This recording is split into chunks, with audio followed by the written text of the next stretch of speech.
Assalamualaikum warahmatullahi wabarakatuh. Selamat siang semuanya. Perkenalkan, nama saya Lucy Udika Iniarti Simbolon dengan MPM 2021151500-168 kelas R2A mata kuliah TIK dalam pembelajaran sejarah.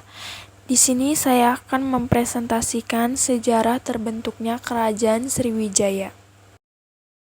Selanjutnya di sini ada Kerajaan Sriwijaya. Kerajaan Sriwijaya pernah menjadi salah satu kerajaan terbesar di Nusantara. Kerajaan Sriwijaya adalah kerajaan Buddha yang bercorak maritim yang mengontrol pada perdagangan di jalur utama Selat Malaka. Kerajaan Buddha ini sempat menjadi simbol kebesaran Sumatera pada masa lampau.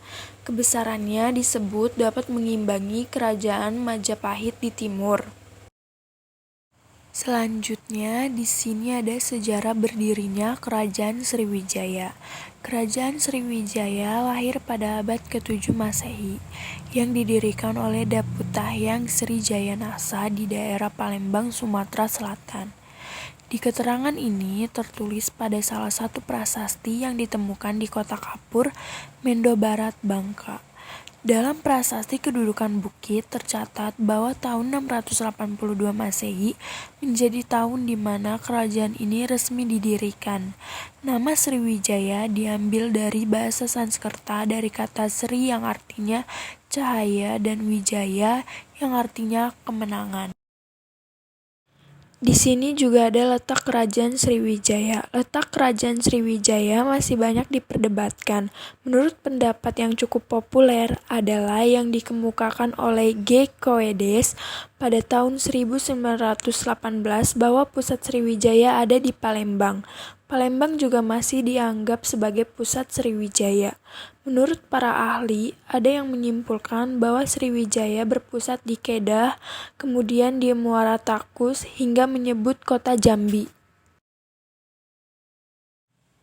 Adapun raja-raja yang pernah memimpin Kerajaan Sriwijaya, berikut ini adalah nama-nama raja Kerajaan Sriwijaya yang sedikit banyak disepakati oleh para ahli setelah masa kekuasaan Daputahyang Sri Jayanasa, yaitu sebagai berikut.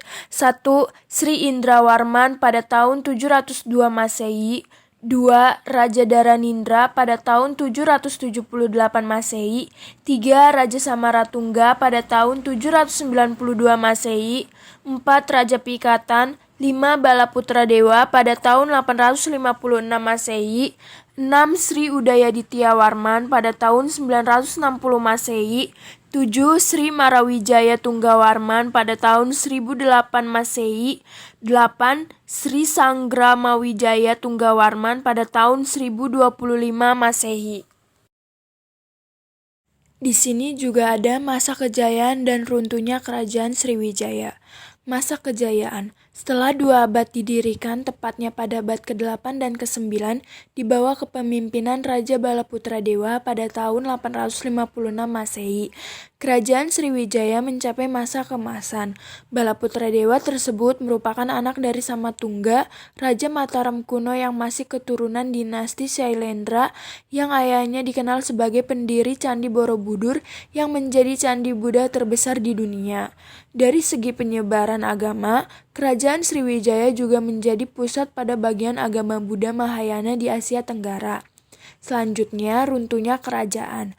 Kerajaan Sriwijaya mulai mengalami kemunduran pada abad ke-11.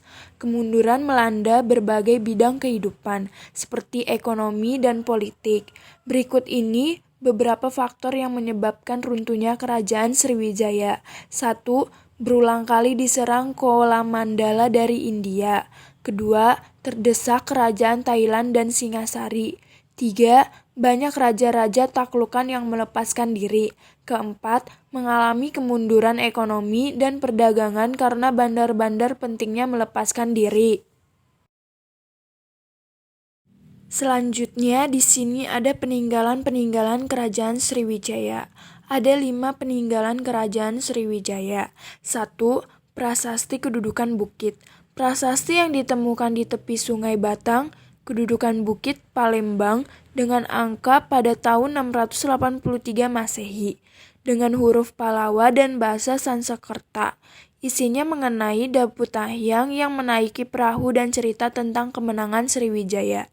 Yang kedua ada Prasasti Kota Kapur, ditemukan di Pulau Bangka bagian barat yang berisi tentang kutukan bagi orang-orang yang berani melanggar perintah dari Raja Sriwijaya. Yang ketiga ada Prasasti Telaga Batu. Prasasti ini ditemukan di kolam Telaga Biru, Kecamatan Ilir Timur 2, Kota Palembang. Isinya berupa kutukan bagi orang-orang jahat di Kerajaan Sriwijaya. Yang keempat ada Prasasti Talang Tuo. Prasasti ini berisi doa Buddha Mahayana dan cerita tentang pembangunan taman oleh Sri Jayanasa. Yang kelima ada Candi Muara Takus. Candi ini terletak di Desa Muara Takus, Kabupaten Kampar, Provinsi Riau. Ini bercorak Buddha yang khas dengan susunan stupa-stupa. Candi ini juga terdapat Candi Sulung, Candi Bungsu, Stupa Maligai, dan Palangka. Selanjutnya di sini juga ada kesimpulan. Sriwijaya adalah salah satu kemaharajaan bahari yang pernah berdiri di Pulau Sumatera dan banyak memberi pengaruh di Nusantara. Selanjutnya, prasasti yang paling tua mengenai Sriwijaya berada pada abad ke-7, yaitu Prasasti Kedudukan Bukit di Palembang bertarik pada tahun 683 Masehi. Kemunduran pengaruh Sriwijaya terhadap daerah bawahannya mulai menyusut, dikarenakan beberapa peperangan diantaranya pada tahun 1025 dari serangan Rajendra Kolai dari Coromandel, dan selanjutnya pada tahun 1183 kekuasaan di bawah kendali Kerajaan Dharmasraya. Terima kasih semuanya telah menonton video saya kali ini. Kurang lebihnya mohon maaf. Dan jangan lupa ya like and subscribe. Bye-bye.